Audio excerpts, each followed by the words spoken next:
estou tentando pegar o da mesa aqui, peraí.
Amém. Graças a Deus.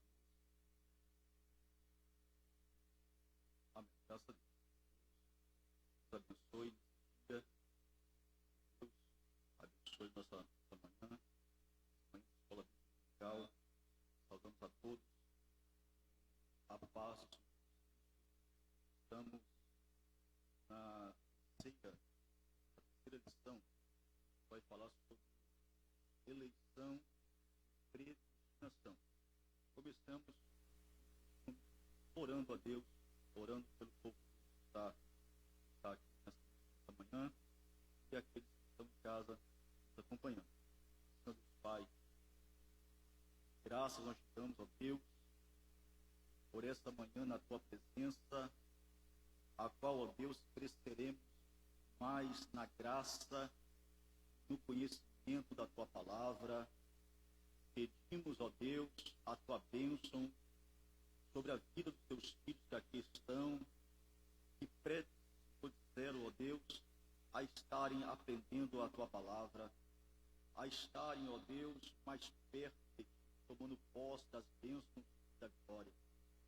Assim também, ó Deus, teus filhos que estão em casa, não assistindo esta live, mas cultuando a ti, ó Deus, em sua casa, com a sua família, que as bênçãos do Senhor alcance a todos, em nome de Jesus. Lição de número 3, dia 19 de abril de 2020, nós temos por tema eleição e predestinação. Texto áureo, texto de ouro, clímax da lição, diz assim: como também nos elegeu nele antes da fundação do mundo, para que fôssemos santos e irrepreensíveis diante dele em amor, e nos predestinou para filhos de adoção por Jesus Cristo, para si mesmo, segundo o beneplácito da sua vontade. Efésios, capítulo de número 1, versículo 4, 5. Verdade prática, praticidade, colocar em prática. A verdade prática diz assim: segundo a sua presciência, Deus elegeu e predestinou para a salvação os que creriam e perseverariam na fé em Cristo Jesus.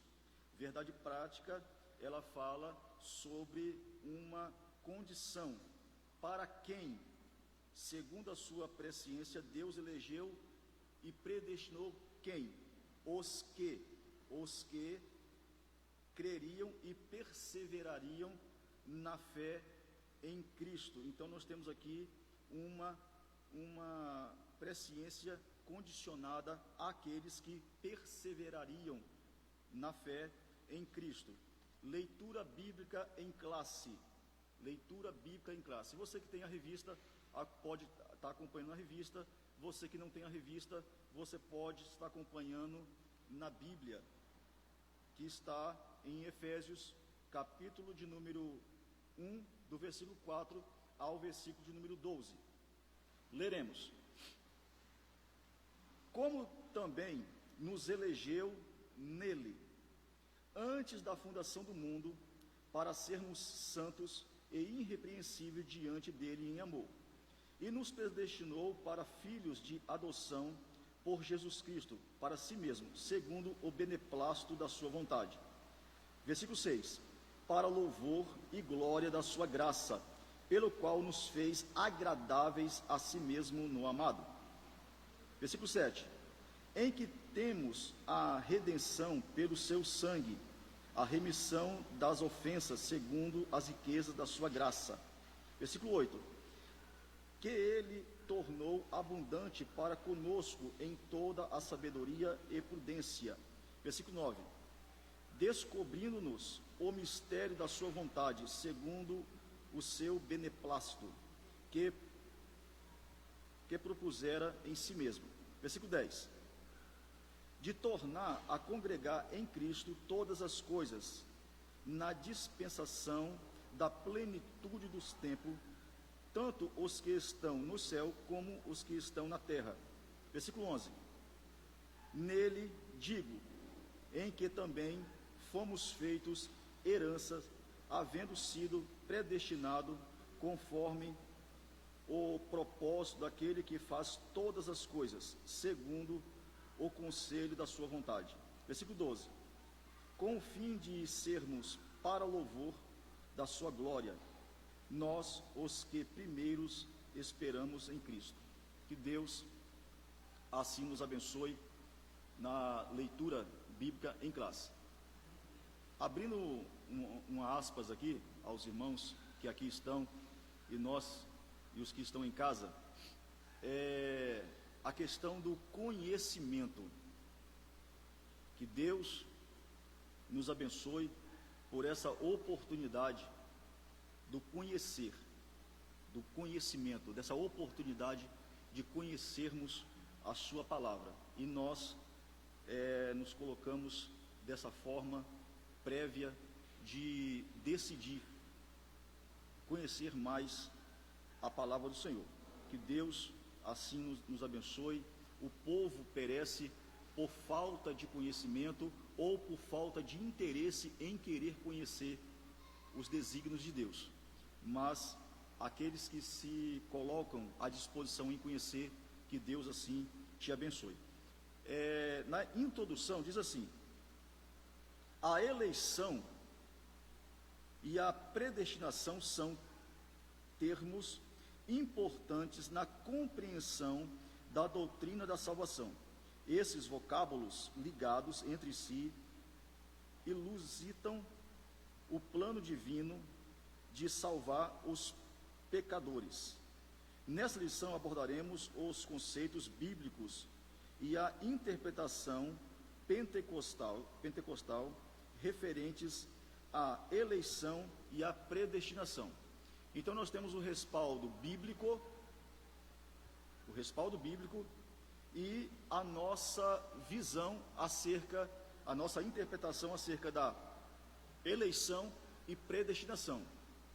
Há muito contexto, há muitos materiais acerca desse assunto, há diversidades de ideias, há diversidade de interpretação, mas nós vamos respeitar aquilo que nos propôs na lição, certo? Então, que Deus assim nos abençoe, né? Isso nós estamos já nos preparando para os contradigentes, aqueles que eu não concordo, não é assim, mas que nós possamos, nessa manhã, aprender um pouco mais. Estejamos atentos, então, a ouvir, a aprender, né? Que Deus assim nos abençoe, tá bom? Eleitos para uma vida santa e irrepreensível. Eleitos, né, o primeiro tópico aí, com seus subtópicos. Eleitos para uma vida santa e irrepreensível. É o chamado do Senhor para os seus santos e os seus propósitos. Aqui diz assim, a dádiva aqui, o que é dádiva? Dádiva, nós lembramos da palavra, essa palavra dádiva está ligada também com a palavra presente. Então, a dádiva ou o presente, a dádiva da eleição. Então, o presente da eleição precede a nossa existência, certo? Então, a dádiva da eleição precede a nossa existência, é antes de nós existirmos, né? Então, essa dádiva, esse presente é antes de nós existirmos. Antes da fundação do mundo, Deus planejou salvar e capacitar para uma vida de santidade os que Ele elegeu de antemão. Que Deus assim nos abençoe nesse assunto dessa manhã. Então aqui nós temos a questão da eleição divina. Eleição divina. Quando nós lembramos dessa palavra eleição, eleição traz a ideia de escolha. Nós vamos escolher, nós vamos eleger alguém. Então nós vamos votar, e a maioria das pessoas votaram naquela pessoa, e aquela pessoa foi eleita, ou seja, ela foi escolhida. Então a questão de eleição, nós já entendemos que eleição é uma questão de escolha. Aí fica-se uma pergunta: existem pessoas que foram escolhidas para a salvação e outros escolhidos para a perdição eterna? Aí que se confunde a questão da interpretação pessoal. A interpretação pessoal. Existem algumas pessoas que vão por uma linha de raciocínio dizendo que existem pessoas que foram escolhidas para a salvação e outras escolhidas para a perdição eterna. Então não importa o que você faça, no final ou vai dar tudo certo ou vai dar tudo errado. Não é assim? Então nós, pela a palavra de Deus, nós vamos aprender que essa eleição, nós vamos entender então o que é essa eleição, aonde que está essa eleição, tá bom?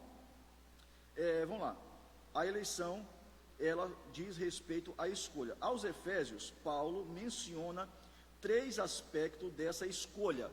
Primeiro, o primeiro aspecto dessa escolha: em quem fomos escolhidos? Em quem fomos escolhidos, né? E que escolha é essa? Ou quem é os escolhidos? Isso aqui é bastante importante, isso vai ser abordado no decorrer da lição.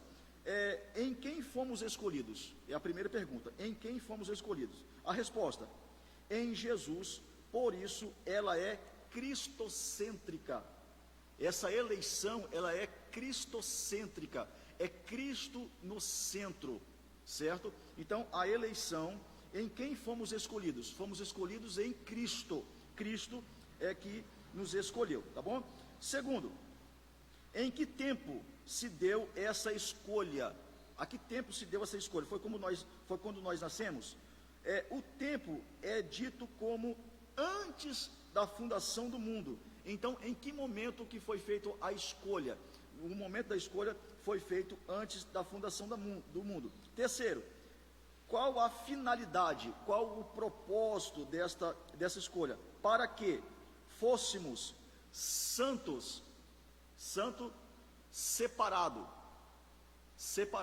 certo? E irrepreensível.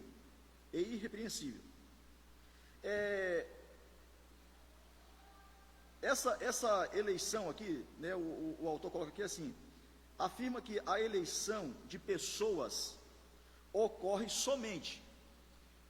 Essa eleição de pessoas, né, a questão da eleição pessoal, em que momento que ocorre? De pessoa, ocorre somente em união com Cristo, com Jesus Cristo, e que ninguém é eleito sem estar unido a Cristo pela fé. Então, aonde é que está a eleição? A eleição, né, do indivíduo está ligado no momento em que ele aceita a Jesus Cristo como seu único e suficiente Salvador através da fé. Nossa declaração de fé assevera que Deus elegeu a igreja. Quem é eleita?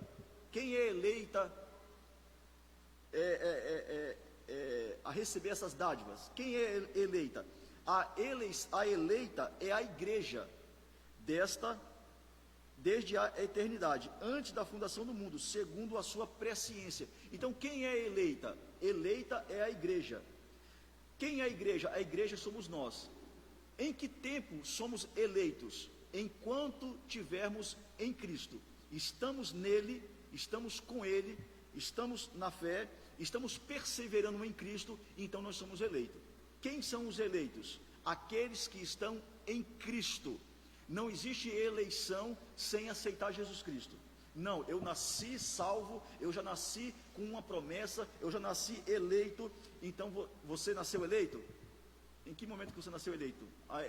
Qual é o respaldo bíblico que você tem para dizer que você nasceu eleito? Então aqui, a pessoa a eleição da pessoa ocorre somente com a união de que ninguém é eleito sem estar unido a Cristo. Ninguém é eleito sem estar unido a Cristo. Então não existe uma auto, né, eleição. Existe sim uma eleição em Cristo. As condições da eleição, né, as condições da eleição. A Bíblia de Estudo Pentecostal ensina que a eleição para salvação em Cristo é oferecido a todos. Esta eleição, ela é oferecido a todos os homens, né? É uma oferta, é uma bênção, é uma dádiva a todos. E torna-se uma realidade para cada pessoa de acordo com o seu prévio arrependimento e fé. Ou seja, essa bênção, essa dádiva, ela é ortogada àquelas pessoas que se arrependeram e aceitaram Jesus Cristo pela fé. Entretanto, esse meio não é mérito e ninguém pode cumpri-lo sem a graça de Deus. Deste modo, fomos eleitos por iniciativa divina, por causa da graciosa obra de Cristo e não pelas nossas obras. Eu vou ser salvo porque eu sou bonzinho.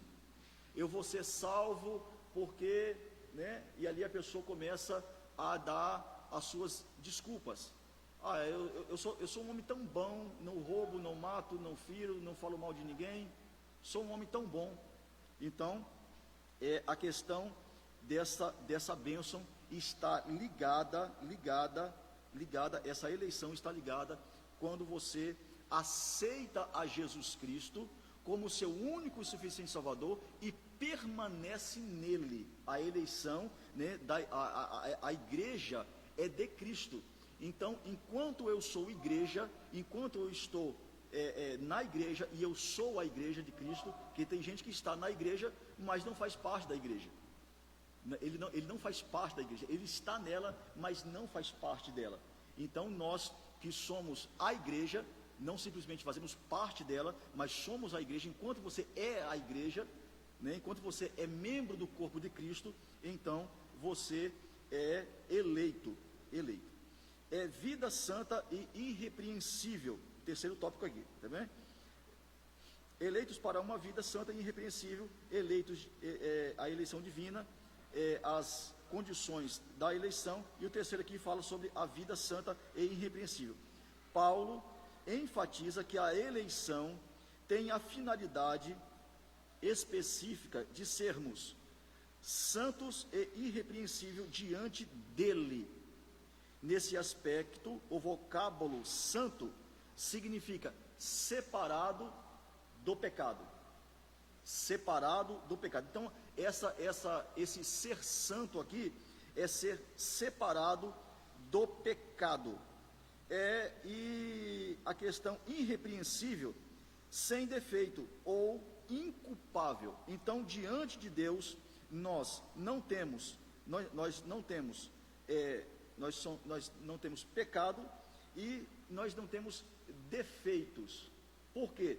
Porque nós estamos em Cristo, certo? Nós estamos nele. Então, diante de Deus, nós temos uma vida santa e irrepreensível, chegamos diante dele, separados do pecado, né? Santos e sem defeito ou culpa. Os termos apontam para a santificação. Isto é o mais alto padrão ético e moral da vida para agradar a Deus que nos elegeu em Cristo. Hoje santo, mais santo do que ontem, hoje santo, amanhã mais santo do que hoje. Ou seja, aqui essa questão dessa santidade aqui, ela é gradual. Cada dia mais santo, cada dia mais separado, cada dia mais irrepreensível, cada dia mais perfeito diante do Criador. Ou seja, é uma questão aqui progressiva. A cada dia o Senhor vai assim aperfeiçoando a sua igreja. A nova vida dos eleitos. A nova vida dos eleitos. Diz assim, o tema é apresentado com exortações contra a velha natureza, tais como mentira. A nova natureza, então, não tem mentira. A velha natureza tinha mentira. A nova natureza, então, não pode ter mentira. A velha natureza furtava. A nova natureza, então, não furta. A velha natureza tinha palavras torpes. A nova natureza não tem. A velha natureza tinha o quê? Amargura, ira e cólera. A nova natureza não tem. Porém, existe aqui uma briga terrível entre a velha natureza e a nova natureza, que chamamos de a natureza adâmica.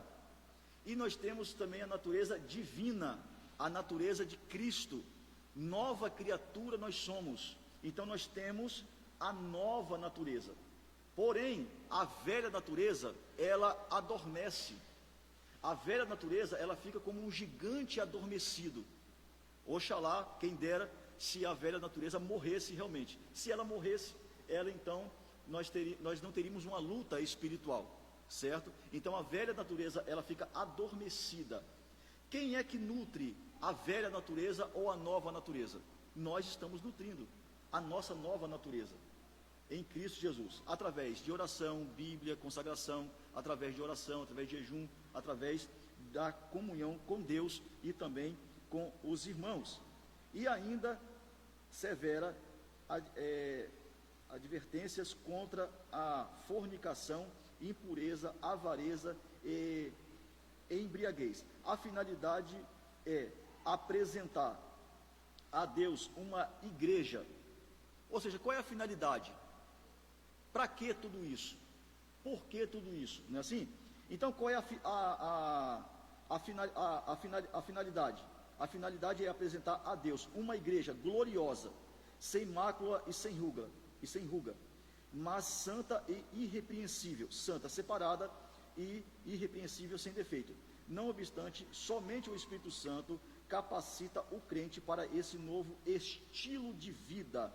Trata-se, portanto, de um processo contínuo de santificação até a glorificação final no dia de Cristo. Então é um processo. Amanhã, ontem eu era santo, hoje eu tenho que ser mais santo do que ontem, amanhã mais santo do que hoje. É um processo, certo? E esse processo, ele tem a questão também aqui de referência.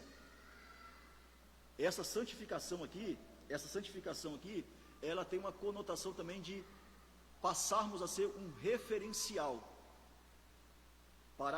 passarmos a ser uma referência para quem está em trevas, para quem está no mundo, certo?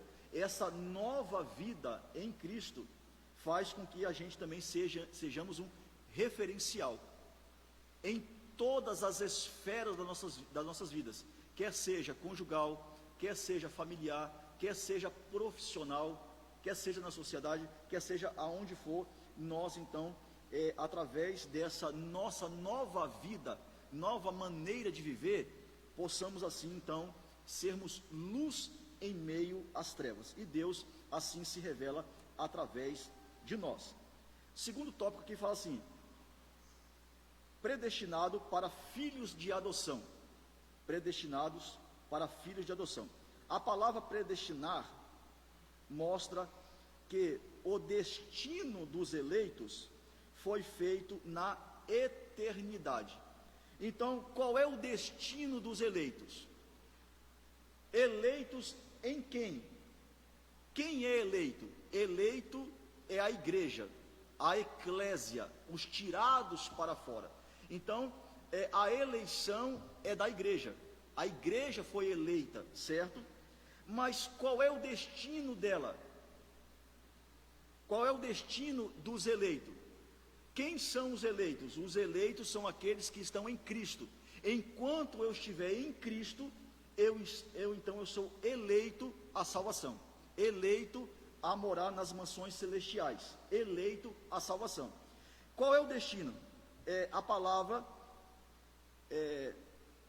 predestinar mostra que o destino dos eleitos foi feito na eternidade.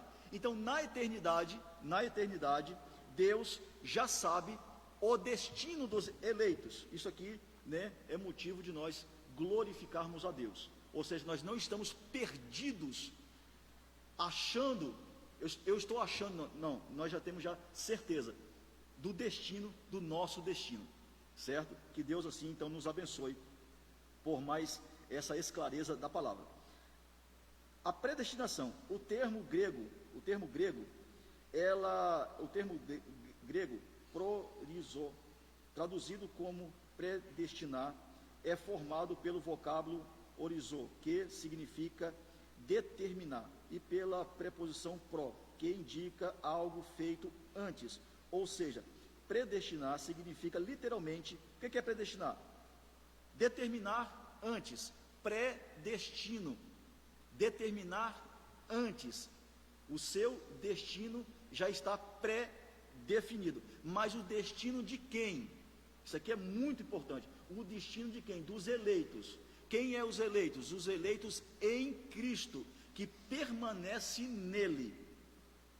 Aqueles que permanecem em Cristo, esses são os eleitos, certo? Esses que têm a bênção. A Bíblia de Estudo Pentecostal esclarece que a predestinação se aplica aos propósitos de Deus, incluso na eleição, que a eleição é a escolha feita por Deus em Cristo, de um povo para si mesmo. Esse povo eleito em Cristo, Deus toma para si mesmo, e que a predestinação abrange o que acontecerá ao povo escolhido por Deus. Ou seja, esse povo escolhido por Deus, Deus tomará para si. Por consequência, nossa declaração de fé ensina que a predestinação dos salvos é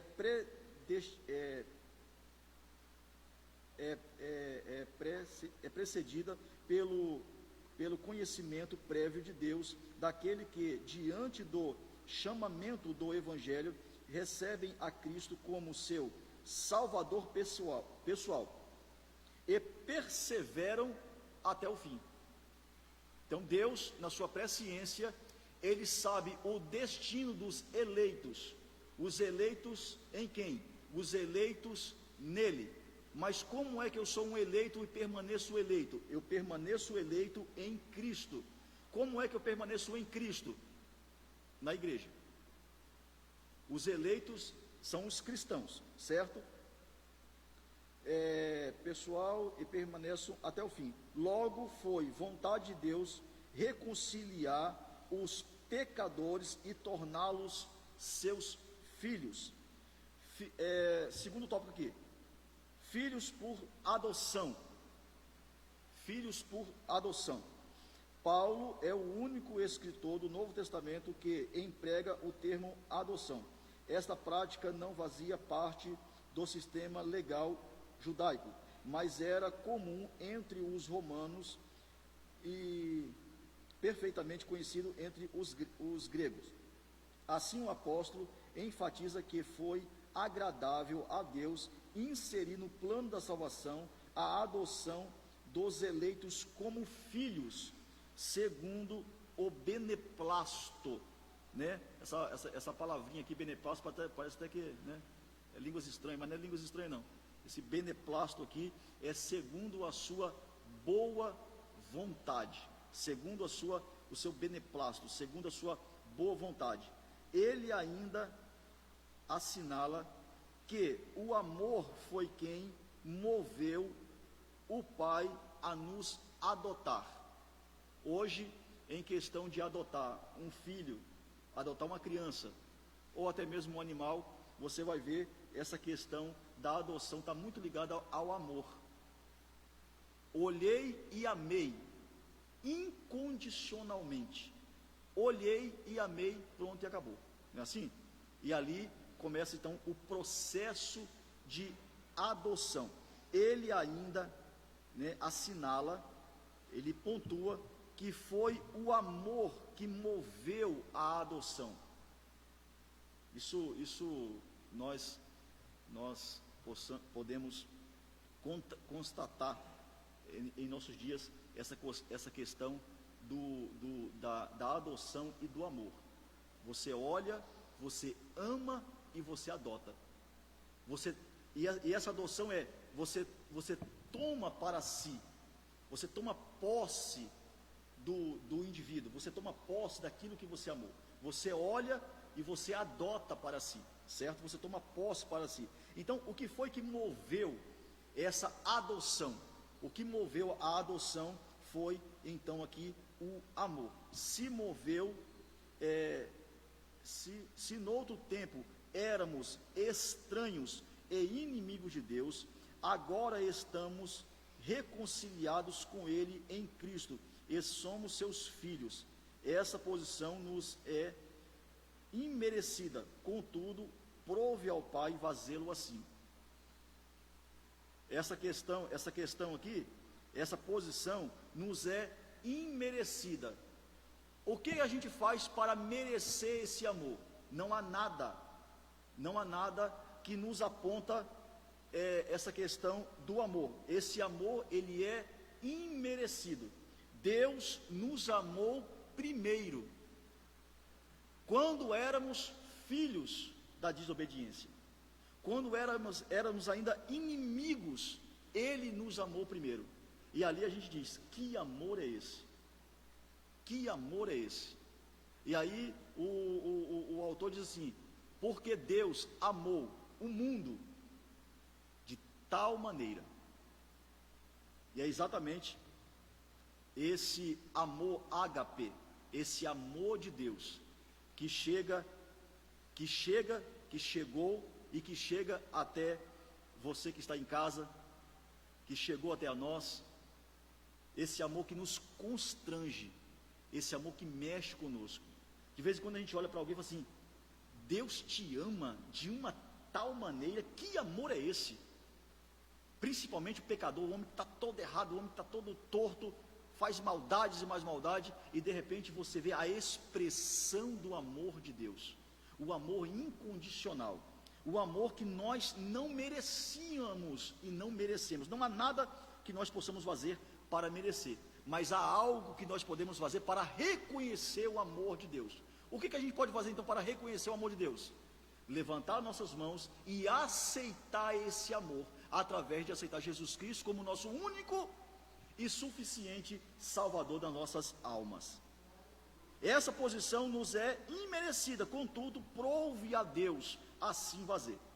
Os privilégios da adoção. Os privilégios da adoção.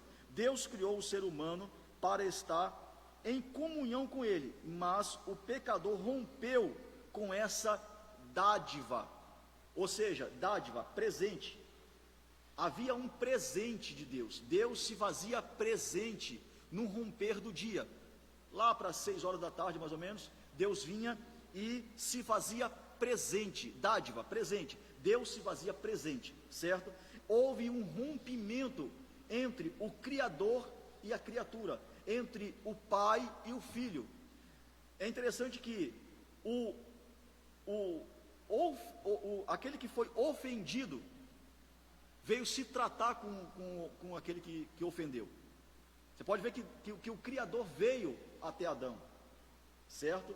Então é interessante que era para o pecador ir até o Senhor, era para nós irmos até o Pai e pedir perdão, era para o ofensor ir até aquele que o ofendeu, mas aquele que foi ofendido veio até o pecador, por isso que o Senhor ele vem até a nós e oferece esse amor. É interessante que na igreja, nos evangelismos, nós fazemos o apelo. Eu costumo dizer que nós não fazemos apelo, nós fazemos o convite. Nós perguntamos para o pecador se o pecador aceita Jesus como o único e suficiente Salvador. E era para ser o contrário, era para o pecador pedir: Senhor, me aceita. Era para o pecador dizer assim: Senhor, me aceita. Mas olha só que coisa linda, que amor é esse? Deus Pai, Ele diz, né? Ele nos dá essa oportunidade de dizer para o pecador: você aceita Jesus como seu único e suficiente Salvador? Coisa linda, né? Que coisa linda, que Deus assim nos abençoe. Os privilégios da adoção. Deus criou o ser humano para estar em comunhão com Ele. Deus não criou o ser humano e deixou o ser humano à vontade, para se virar sozinho, não. Deus criou o ser humano para se relacionar com Ele, né? Deus criou o ser humano para se relacionar com Ele, para estar em comunhão com Ele. Mas o pecado, contudo, portanto, o pecado, ele rompeu esta dádiva, esse presente. Deus se fazia presente. Entretanto, em Cristo, o Pai reconciliou-se com os homens, adotando-os os escolhidos. Nesse sentido, o apóstolo usa uma analogia da adoção na sociedade romana, em que o filho adotado recebia o direito ao nome e aos bens de quem o adotava. O adotado recebia o nome, o direito ao nome, aqui seria, né, em questão do sobrenome, e os bens daquele que o adotou. Ou seja, o filho adotado, ele era recebido como filho. Então, o filho adotado tinha todo o direito do filho legítimo. Ele era recebido como filho, realmente. Então, aqui o apóstolo ele faz essa analogia. Igualmente, na filiação divina, Deus predestinou as bênçãos a um novo nome, de uma nova imagem, a imagem de Cristo, aos eleitos. Então, Deus concede a redenção e a remissão do pecado, e restabelece a comunhão com o pecador, dando-lhe o direito de clamar: Abba, Pai. Paizinho querido, painho, papaizinho. um relacionamento mais íntimo com o Criador, o nosso Pai celestial.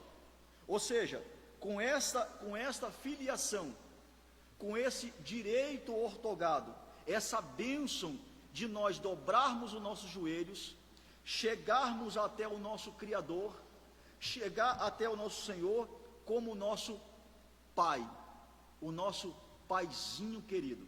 Na oração do Pai Nosso, o Senhor ele já começa: Pai nosso que estais nos céus, santificado seja o teu nome. Nós não chegamos como o Senhor, apenas como o Senhor. Senhor, parece que tem uma questão de temor aqui. O Senhor, nós temos o direito de chegarmos até a Ele como Pai. É interessante que a criança, às vezes, né, nós estamos numa sala, às vezes na cama, na cadeira, e de repente a criança, ela olha para o pai e ela senta, ela tem uma certa intimidade. Não existe barreira entre o pai e o filho. E é exatamente esta é a ideia. A ideia que nós precisamos de quando nós chegarmos até o nosso Criador, de chegar até a Deus, de chegar até a Yahvé, é como pai e filho. Este é o relacionamento. Esse é o relacionamento. E é assim que a criança às vezes entende. Por isso que a gente fala assim, ó, Papai do céu. Como é o seu relacionamento entre pai e filho? Qual é o seu relacionamento entre mãe e filha? Nós, como pais, nós revelamos uma ideia de como que é Deus Pai. É por isso que nós temos essa forma de nós apresentarmos as nossas crianças de apresentar Deus para as nossas crianças. Papai do céu. Mas como que é o meu relacionamento como pai? E ali a criança pode dizer assim: Deus Pai é como o meu pai? Deus é assim? Então é uma reflexão para nós pais, como que nós estamos apresentando Deus? Através das nossas atitudes, nós podemos estar apresentando um Deus terrível para os nossos filhos, aonde no futuro ele pode dizer assim: eu não quero Deus Pai como meu pai. Se Deus for como meu pai, eu não quero. Então está aí uma grande responsabilidade nossa de como nós estamos apresentando Deus Pai para os nossos filhos, tá bom? Terceiro ponto aqui, a sublimidade do propósito divino na predestinação. Essa sublimidade aqui é a grandeza, né, do propósito divino na predestinação. A excelência da predestinação está na provisão de bênçãos espirituais aos eleitos pela vontade divina em Cristo e por seu incalculável amor. Predestinação e salvação. O soberano Deus não predestinou incondicionalmente pessoa alguma à condenação eterna. Não existe ninguém predestinado incondicionalmente ao inferno. Não existe ninguém que foi predestinado ao ir para o inferno, certo? Isso aqui é muito importante nós esclarecermos aqui. O soberano Deus não predestinou incondicionalmente pessoa alguma à condenação eterna, mas deseja que todos se arrependam e convertam-se de seus maus caminhos. Mas 6 vezes que a palavra aparece no Novo Testamento, nenhuma delas traz referência à condenação de pecadores. Portanto, não houve uma dupla predestinação, em que Deus predestinou e escolheu: uns vão para os céus e outros para o inferno. Não existe essa predestinação. Ou seja, o sentido da predestinação não está na pessoa em si. Ou seja, essa predestinação, uns vão para o inferno e outros vão para os céus. Não é este sentido. Não é nesse sentido. Portanto, não houve uma dupla predestinação em que Deus declara e escolhe uns vão para os céus e outros para o inferno. Nossa declaração de fé assevera que a predestinação bíblica diz respeito apenas à salvação, sendo condicionada ao arrependimento e à fé em Jesus Cristo segundo a presciência divina. Então, a salvação está ligada, né? Essa questão de quem é que vai para os céus? Aquele que aceitou Jesus Cristo como seu único e suficiente Salvador e permaneceu até o fim, certo? Assim que é a nossa compreensão. Nossa declaração de fé assevera que a predestinação bíblica diz respeito apenas à salvação. Ou seja, os salvos já têm uma predestinação bíblica, um predestino bíblico, certo? Diz respeito apenas à salvação, sendo condicionada, a salvação está condicionada a quem? Ao arrependimento e à fé em Cristo segundo a presciência divina. Predestinação e o amor. Antes de Deus criar qualquer coisa, o seu plano de redimir a humanidade e de definir o destino o destino dos crentes estava estabelecido. Por consequente, a Bíblia mostra que a redenção divina divina não foi uma medida de emergência. Ao contrário, era o plano imutável do amor de Deus desde sempre. Aqui consiste a sublimidade dos propósitos eternos em prover a salvação. Através do quê? O amor de Deus. O propósito está na questão, aqui consiste a sublimidade dos propósitos eternos em prover a salvação, ou seja, o amor divino. Foi por amor que ele nos elegeu e nos predestinou em Cristo. Isso implica dizer que a salvação,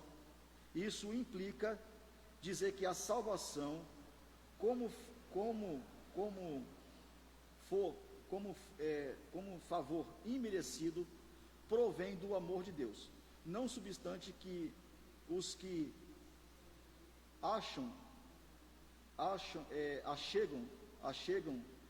não obstante, os que se achegam a Cristo não são coagidos, mas atraídos a Ele.